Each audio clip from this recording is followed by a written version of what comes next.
अरविंद केजरीवाल ने जो प्रॉमिस किया था उसके विपरीत उनकी राजनीति आज हो गई।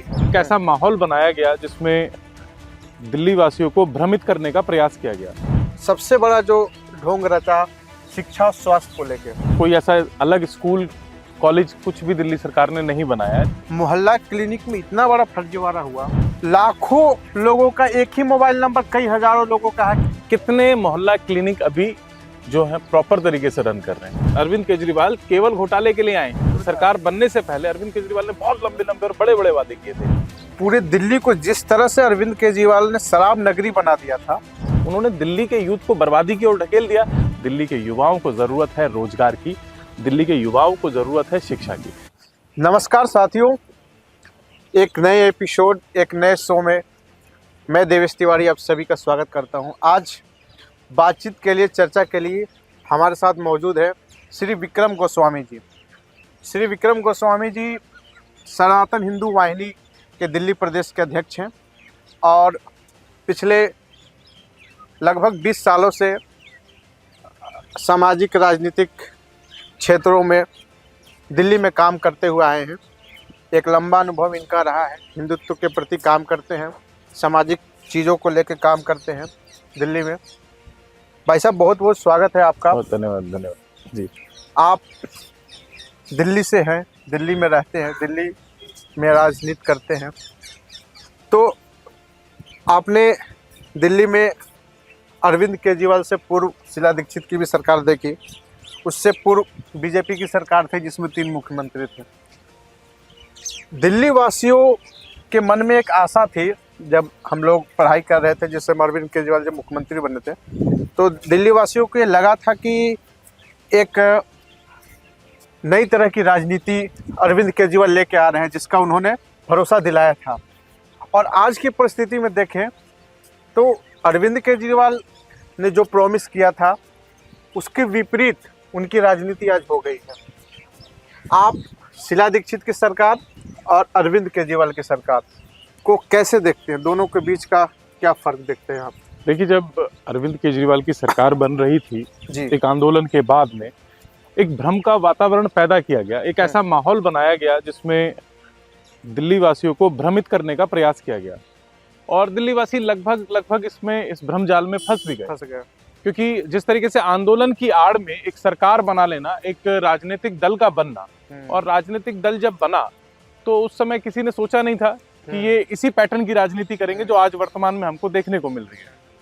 दिल्ली में हुआ क्या? दिल्ली में जब झूठे झूठे वादे लोगों के सामने प्रस्तुत किए गए, बिना उसका ये देखकर कि इसके परिणाम क्या आने वाले हैं, क्योंकि परिणाम आज बहुत घातक दिल्ली की जनता देख रही है कि जिस तरीके से बिजली फ्री बोलकर दिल्ली में सरकार बनाने के लिए अरविंद केजरीवाल जी की सरकार ने प्रयास किया और वो सफल भी रहे। उस पर बिजली फ्री वादा लेकर आए, पानी फ्री का वादा लेकर आए, मगर अगर आप कमर्शलाइजेशन की तरफ देखते हैं, कमर्शियल बिजली के दाम देखते हैं, तब आपको रियलिटी से अवगत होंगे कि आज वास्तविकता क्या है दिल्ली की।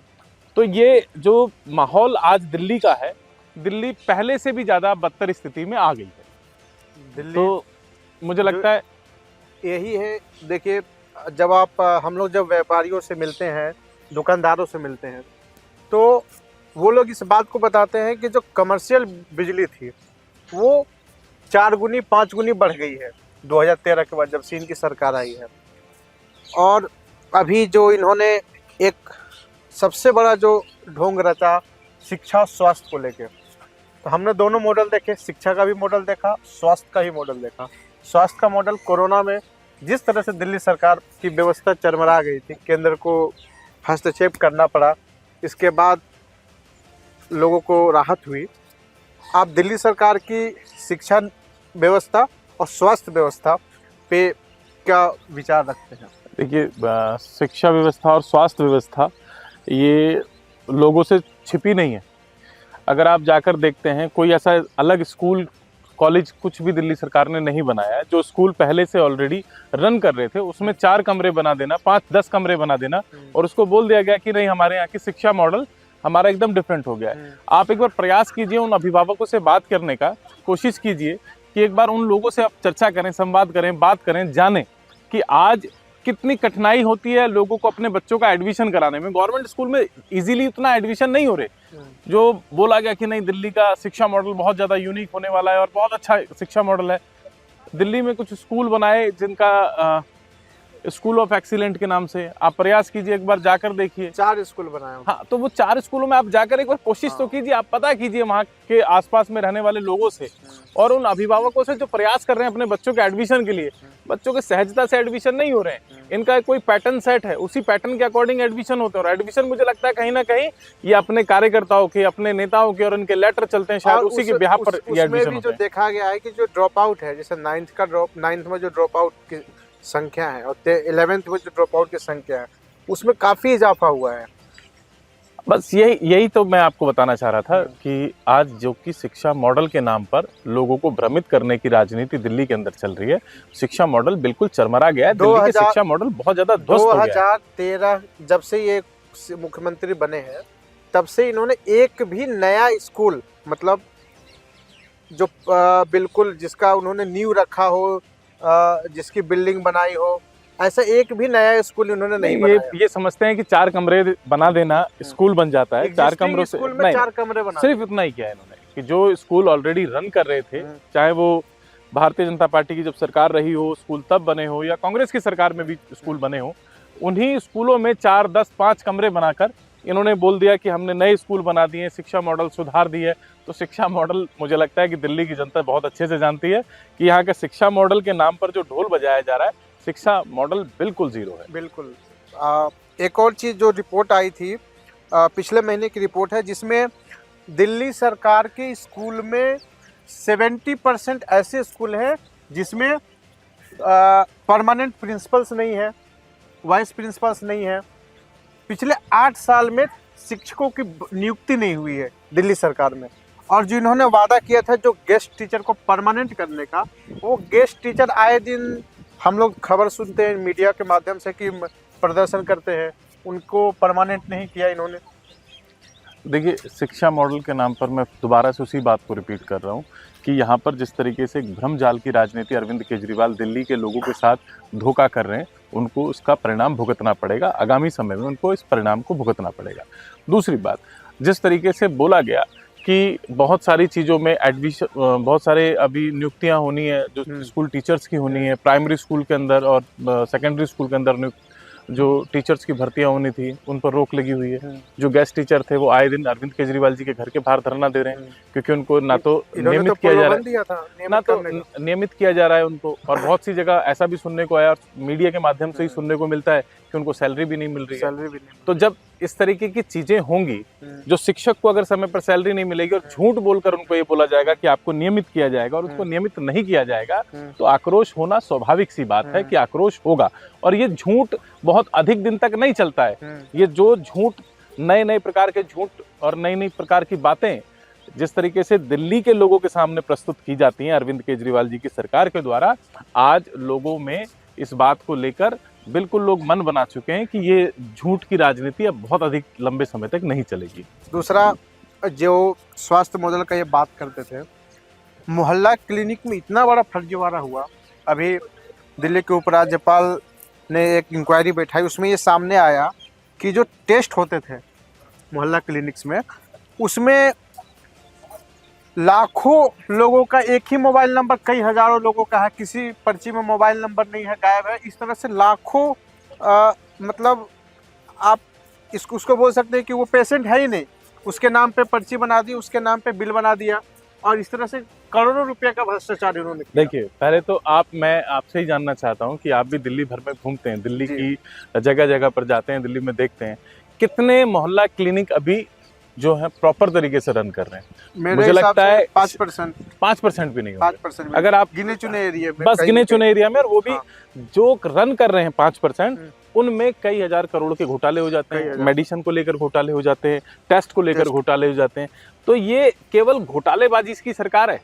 दिल्ली में अरविंद केजरीवाल केवल घोटाले के लिए आए, और घोटाले का स्वरूप इन्होंने चेंज कर दिया है। स्वरूप इतना बना दिया है कि कैसे भी कर सामने वाले को ये लगता है कि नहीं, ये सही काम कर रहा है, और जब 4 दिन के बाद उसको पता लगता है कि उसको ठगा गया है, उसके साथ बेईमानी हो रही है, तब उसके मन को दुख होता है कि यार हम लेकर आए थे एक ऐसी सरकार ऐसी योजना के साथ में कि जब सरकार बनने से पहले अरविंद केजरीवाल ने बहुत लंबे लंबे और बड़े बड़े वादे किए थे।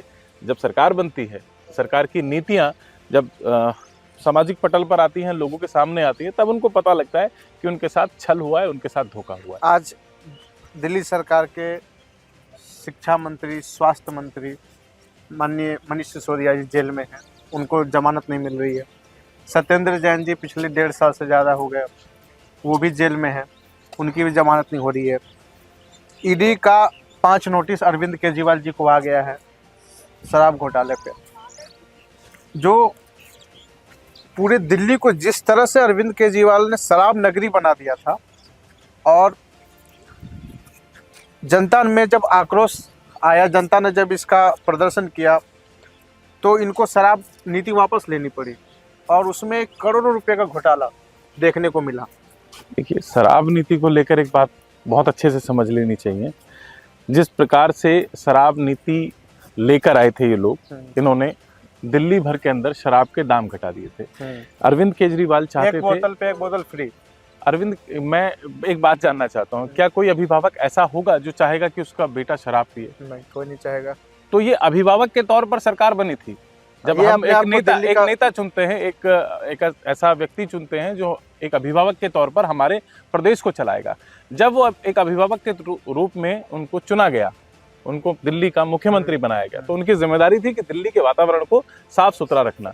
उनकी जिम्मेदारी थी कि दिल्ली के यूथ को रोजगार देना। उनकी जिम्मेदारी ये नहीं थी कि दिल्ली के यूथ को बर्बादी की ओर ढकेल देना। उन्होंने दिल्ली के यूथ को बर्बादी की ओर ढकेल दिया।